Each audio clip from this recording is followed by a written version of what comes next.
Cluster news today और मैं हूं आपके साथ मानवी ठाकुर। शुरुआत करते हैं आज की खास खबरों से। संभल में जो आपके सामने नजारे देखने को मिल रहे हैं, नारे लग रहे हैं, वकील आक्रोशित हैं। कोई ऐसा वर्ग इस देश में आपको नहीं मिलेगा जो परेशान नहीं है। वो छात्र हो, नौजवान हो, महिलाएं हो, किसान हो, मजदूर हो, संत हो, मिडिल क्लास हो, वकील हो, कोई ऐसा वर्ग नहीं है जो इनसे परेशान नहीं है। ऐसा कोई सगा नहीं जिसे इन्होंने ठगा नहीं। ये हकीकत इन पर मैं एक वीडियो आपको दिखाऊंगा किस तरह से, एक गुजरात मॉडल का मैं आपको वीडियो दिखाता हूं। जेल में आप बताइए ना, छुड़वाया किसने? बताइए उनको कैसे छुड़वाया? हमको तो जेल से नरेंद्र भाई ने छुड़वाया। उन्होंने जज बदले और जज बदल के फिर नरेंद्र भाई ने सेटिंग दी और नरेंद्र भाई ने हमको छुड़वाया, तो हमने छूट। पहला जज आया था दौड़ के रेखा, उन्होंने बोला कि बाबू भाई बदलेंगे तो फांसी होनी चाहिए 4-5 बार, एक बार नहीं, तो फाइल फेंक दी सब। फिर दूसरा आया तो दूसरा ने हमारा को यही बताया कि नहीं, इनको फांसी होनी चाहिए। फिर तीसरा ने 1.5 साढ़े 4 महीना हो गए। फिर नरेंद्र भाई ने हमारा संदेशा भेजा, मैं अभी सेटिंग करता हूँ, निकल के है। फिर उन्होंने अक्षय मेहता करके एक जज को भेजा, जज ने फाइल नहीं देखी, नहीं बोले जा सब जेल खाली कर दिया, बाहर आ गया। तो कोई ये काम, नाम तो भगवान। ये आपने देखा जहां ये बाबू बजरंगी खुलकर बोल रहे हैं नरेंद्र भाई ने कैसे जज बदल के मेरे को राहत दी। तो कोई ये योगी आदित्यनाथ का नया मॉडल नहीं है, ये टेस्टेड मॉडल है, ट्राइड मॉडल है। गुजरात में आपके सामने ये वीडियो आपने देखा, जो एक राक्षस किस्म का व्यक्ति खुलकर बोल रहा है कि मुख्यमंत्री ने उनको मदद की, जज की ट्रांसफर करके, बार बार ट्रांसफर करके उन्हें राहत दिलवाई। तो जो सीजेएम विभांशु सुधीर का तबादला संभल में हुआ, ये उसी पैटर्न का, उसी सिलसिले का एक और हिस्सा, एक और कड़ी आपने देखी। कैसे भारतीय जनता पार्टी न्यायपालिका को अपने काबू में रखना चाहती है, अपने कब्जे में रखना चाहती है, और कैसे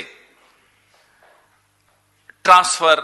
मैं आगे और बताऊंगा कि भारतीय जनता पार्टी में भी अलग अलग मॉडल हैं, उस पर भी आऊंगा। तो जो चंदौसी कोर्ट में वकील नारे लगा रहे हैं, विरोध कर रहे हैं, हम उन वकीलों के साथ हैं। ये वो विभांशु सुधीर हैं जिन्होंने संभल हिंसा के मामले में उस वक्त के जो सीईओ थे अनुज चौधरी और अन्य और पुलिसकर्मी थे, उन पर एफआईआर का आदेश दिया था। यह एफआईआर का आदेश इसलिए दिया गया क्योंकि उन्होंने उस वक्त गोलियां चलाई, 3 मुसलमानों को गोली से मार दिया गया। एफआईआर नहीं हो रही थी, कोर्ट के माध्यम से यह एफआईआर हुई। अब यह कोई पहली बार नहीं हो रहा। आगे उससे पहले दिल्ली के दंगों में क्या हुआ वो आपने देखा।